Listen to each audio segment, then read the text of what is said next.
Tayo muna po yung papahinga rito. So, good morning mga idol. Nandito pa rin po tayo sa bayan ng Nauhan. Ito po yung tinatawag nilang underground. Napakasarap po dito dumayo ng pagliligo sapagkat sayang, sinira ng mga tao. Nilagyan ng sulat. Kahit maghapon po dito, hindi po dito mainit dahil may pinakang harang pong mga malalaking bato dito mga idol. Hindi na po sila naging normal kasi Ito po yung kung tawagin ay kuweba. ang pangalan nila.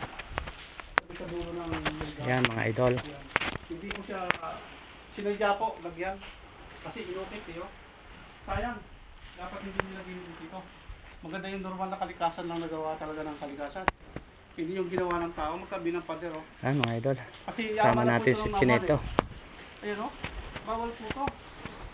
Yung mga sulat na ganito, hindi ko na pangalagaan kasi nga wala po itong mga cottage. Ako magpalagay ng cottage yan. Kaya lang, how? Hindi nga maraming kawayan sa taas, di ba? Kawayan. Ito sa summer, puno ito ng tao. Sigurado yan. Punong-puno ito, lagi. Puno ito ng tao.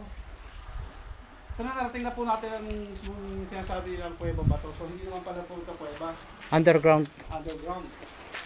Pero, pader siya. So, ibig sabihin, ito po ay... Ayan mga idol.